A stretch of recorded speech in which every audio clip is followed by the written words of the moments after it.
Durante muchos años, la relación entre México y Cuba ha sido un referente de fraternidad y colaboración que ha trascendido los límites de los gobiernos y la política. Sin embargo, ha sido el propio fenómeno migratorio quien ha abierto una brecha entre ambos países, desatando serios conflictos políticos y sociales. ¿No nos permitieron pedir asilo político? ¿No les permitieron pedir asilo político?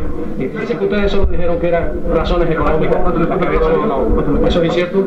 ¿Cómo nos sentimos? Sí. Por supuesto, nosotros hubiésemos querido todos si hubiesen salvado igual que nosotros. ¿Tenían familiares ellos en Cuba? Pásale para acá, por favor. Permítame. Sí.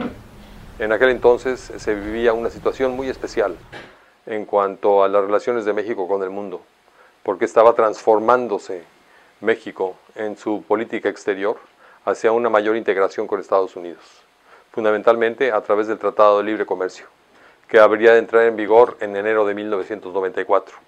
Esa era una de las mayores prioridades del presidente Carlos Salinas de Gortari. Entonces, para todos los eventos que ocurrieron en el exterior y que pudiesen dañar la imagen de México, sí, eran tomados como alta prioridad. Fundamentalmente por la movilización que hizo el exilio cubano, sí, para la repatriación de los cubanos que habían naufragado en las costas de Quintana Roo y que 7 de ellos murieron. Entonces estaban demandando que los cuerpos fueran traídos a Miami porque era el destino que estaban buscando y que los que habían sido devueltos a Cuba fueran llevados a Miami a través de México. Entonces México inclusive llegó a romper su legislación local en todos los temas migratorios. Fue un caso excepcional.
Y no fue hasta el periodo de negociaciones del Tratado de Libre Comercio que Jorge Mascanosa y otros miembros del exilio, incluidos Carlos Montaner, ¿sí?, aprovecharon la coyuntura, ¿sí?, para avanzar en su relación con México, que para ellos también era muy importante.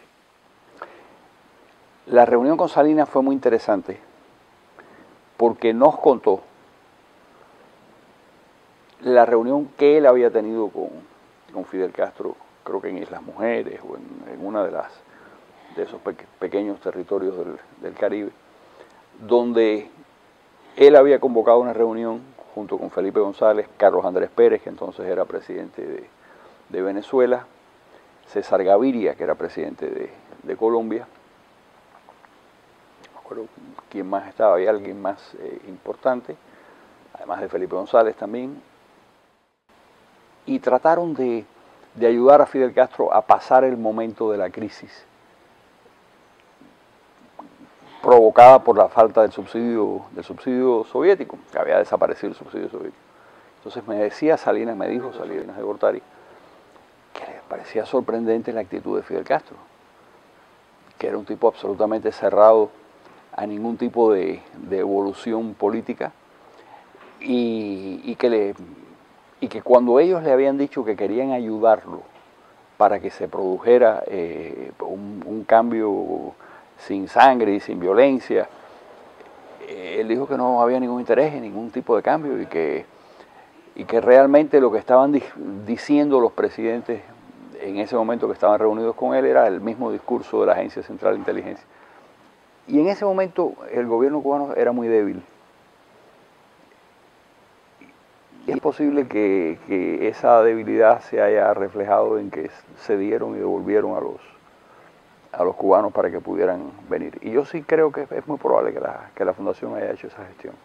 Salinas de Gortari pensaba que los exiliados cubanos eran muy muy influyentes, quizás. Pensaba que eran más influyentes de lo que realmente eran. Y es muy probable que él haya llamado a Mascanosa, bueno, seguramente llamó a Mascanosa para que lo ayudara a forjar la mayoría que hacía falta para aprobar el Tratado de Libre Comercio. Y sé que Jorge hizo las gestiones, pero no le dio resultados. Desde el punto de vista del realismo político, el gobierno mexicano tenía intereses con el Tratado de Libre Comercio y iba a ser capaz de hablar con cualquier actor que le pudiera poner malo el tratado. En ese sentido, yo veo lógico que el gobierno mexicano hablara con Mascanosa, porque a nivel de gobierno se resuelven los intereses y se hablan con todos los factores. Es muy sabido que todos los gobiernos del PRI, incluido Salinas, siempre han tenido un diálogo más que gubernamental con Fidel Castro, y ahí se arma el trío, al margen de que estén de acuerdo o no. O sea, es el gobierno mexicano quien posibilita ese trío por el hecho de que sus intereses tienen que ver, por algún lado, con el gobierno totalitario de Cuba, por la matriz autoritaria y por el problema económico con Estados Unidos, y por lo tanto, en el interés del gobierno mexicano está hablar con todos los factores, y ahí se crea el trío, aunque no se hayan puesto de acuerdo. Yo creo que Jorge Mascanosa era un hombre muy pragmático, era mucho menos idealista que el resto de los miembros del exilio cubano. Los que se oponían a cualquier relación con México eran los congresistas Díaz Balart y Ileana Ros-Lehtinen. Ellos no creían que le fuera a rendir nada fructífero al exilio cubano en establecer una relación con México. Jorge Mascanosa no era de esa opinión. Jorge Mascanosa consideraba que el peor golpe que podría dar el exilio a Fidel Castro era estableciendo una relación muy estrecha con el gobierno mexicano. ¿Pero ha mantenido México una relación similar con los cubanos que intentan abandonar la isla? ¿Sigue siendo México un país amigo para los cubanos fuera de Cuba? Muy fuerte. Esto fue producto de los golpes de naufragio que tuvimos cuando se nos hundió el barco. ¿Cómo te decides sin familia con 17 años a lanzarte en una aventura como esta? Bueno, fue en busca de la libertad, ya que nos tenían tanta represalia en Cuba y ya que no nos sentíamos humanos en Cuba. A nosotros en ningún momento nos dejaron pedir asilo político. A nosotros nos tuvieron encerrados prácticamente y no nos dejaron tener comunicación con nadie. Tuvimos que dormir 7 días en el piso, que mi hijo tenía 1 año y 8 meses. Ahí tenía como 7 días durmiendo en el piso. Ahí poníamos periódico, que nos trajeron periódico, y dormíamos arriba del periódico.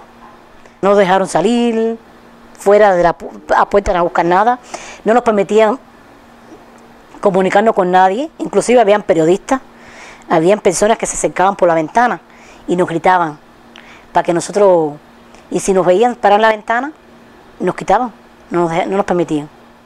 Yo pienso que el gobierno mexicano tiene todo el derecho de no permitir la estancia de cubanos que entren ilegalmente a México, porque el gobierno mexicano tiene soberanía sobre su territorio y no tiene por qué permitirle que los cubanos se queden en el país porque quieran entrar allí sin permiso. Eso para mí es muy racional. Pero darle una visa de tránsito y que entren a los Estados Unidos cuando realmente Estados Unidos tiene una legislación que permite la entrada de los cubanos, no permitir que pasen, ¿no? Y se dirijan a Estados Unidos y que sean las autoridades norteamericanas las que decidan si este cubano entra o no, porque eso es un problema de la jurisdicción norteamericana. No permitir eso, a mí me parece que es una falta de sensibilidad. En ese caso, a mí me parece que el gobierno mexicano ha sido muy solidario, sobre todo los gobiernos del PRI, con el Estado totalitario y autoritario. En este momento tenían bastante sintonía entre el autoritarismo y el totalitarismo, hay mucha sintonía, pero no con los cubanos como pueblo, que sin embargo ha sido la base de la amistad de Cuba y México, es la solidaridad y la cercanía que hemos tenido como pueblo. Ahí en eso el gobierno mexicano ha sido bicéfalo, a mi juicio personal, y todavía lo sigue siendo.